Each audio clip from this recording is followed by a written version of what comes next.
کہ ابراہیم علیہ السلام اور ان کی بیوی حضرت سارہ علیہ السلام کے درمیان جو کچھ جھگڑا ہونا تھا، جب وہ ہوا تو آپ اسماعیل علیہ السلام اور ان کی والدہ حضرت ہاجرہ علیہ السلام کو لے کر نکلے۔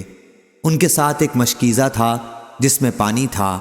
اسماعیل علیہ السلام کی والدہ اسی مشکیزے کا پانی پیتی رہیں اور اپنا دودھ اپنے بچے کو پلاتی رہیں۔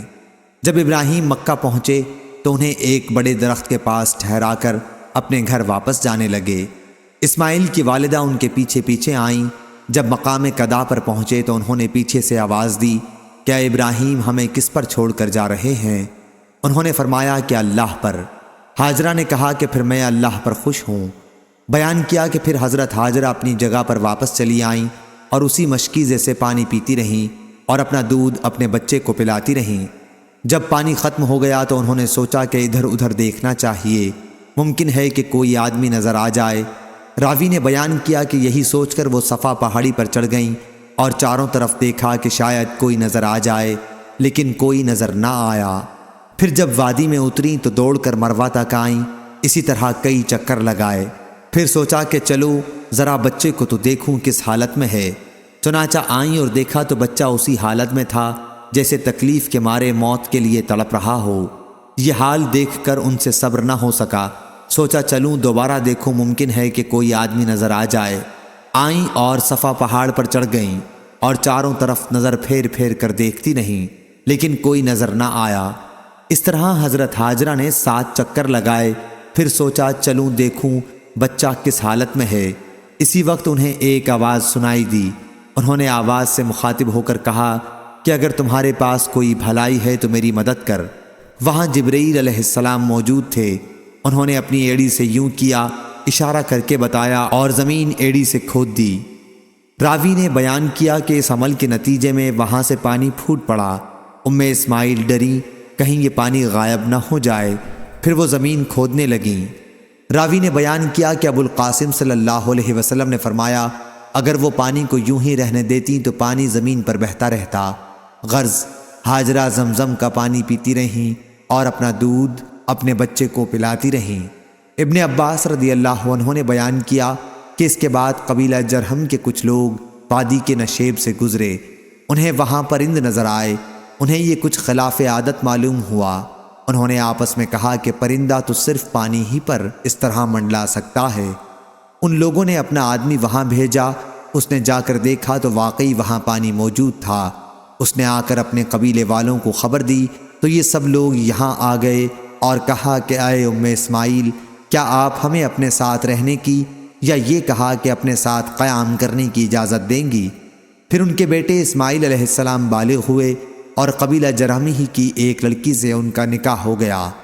ابن عباس رضی اللہ عنہ نے بیان کیا کہ پھر ابراہیم علیہ السلام کو خیال آیا اور انہوں نے اپنی اہلیہ حضرت سارہ سے فرمایا کہ میں جن لوگوں کو مکے میں چھوڑ آیا تھا ان کی خبر لینے جاؤں گا۔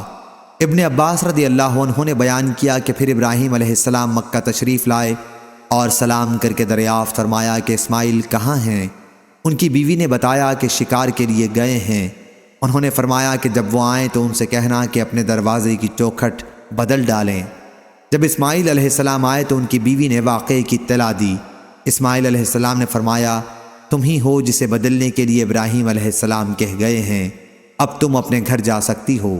بیان کیا کہ پھر ایک مدت کے بعد دوبارہ ابراہیم علیہ السلام کو خیال ہوا اور انہوں نے اپنی بیوی سے فرمایا کہ میں جن لوگوں کو چھوڑ آیا ہوں انہیں دیکھنے جاؤں گا۔ راوی نے بیان کیا کہ ابراہیم علیہ السلام تشریف لائے اور دریافت فرمایا کہ اسماعیل کہاں ہیں؟ ان کی بیوی نے بتایا کہ شکار کے لیے گئے ہیں۔ انہوں نے یہ بھی کہا کہ آپ ٹھہریے اور کھانا تناول فرما لیجئے۔ ابراہیم علیہ السلام نے دریافت فرمایا کہ تم لوگ کھاتے پیتے کیا ہو؟ انہوں نے بتایا کہ گوشت کھاتے ہیں اور پانی پیتے ہیں۔ آپ نے دعا کی کہ اے اللہ ان کے کھانے اور ان کے پانی میں برکت نازل فرما۔ بیان کیا کہ ابو القاسم صلی اللہ علیہ وسلم نے فرمایا ابراہیم علیہ السلام کی اس دعا کی برکت اب تک چلی آ رہی ہے۔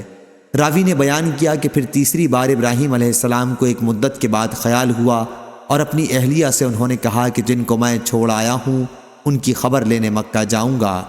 چنانچہ آپ تشریف لائے اور اس مرتبہ اسماعیل علیہ السلام سے ملاقات ہوئی جو زمزم کے پیچھے اپنے تیر ٹھیک کر رہے تھے۔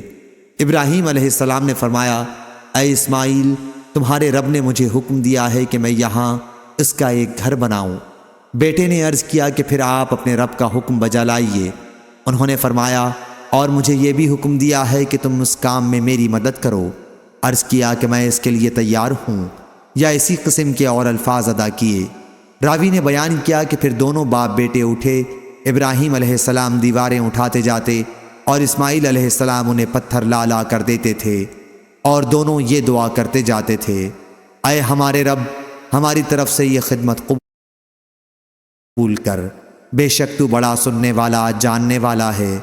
راوی نے بیان کیا کہ آخر جب دیوار بلند ہو گئی اور بزرگ ابراہیم علیہ السلام کو پتھر دیوار پر رکھنے میں دشواری ہوئی تو وہ مقام ابراہیم کے پتھر پر کھڑے ہوئے اور اسماعیل علیہ السلام ان کو پتھر اٹھا اٹھا کر دیتے جاتے، اور ان حضرات کی زبان پر یہ دعا جاری تھی، اے ہمارے رب، ہماری طرف سے اسے قبول فرما لے، بے شک تو بڑا سننے والا بہت جاننے والا ہے۔ صحیح بخاری حدیث نمبر 3365۔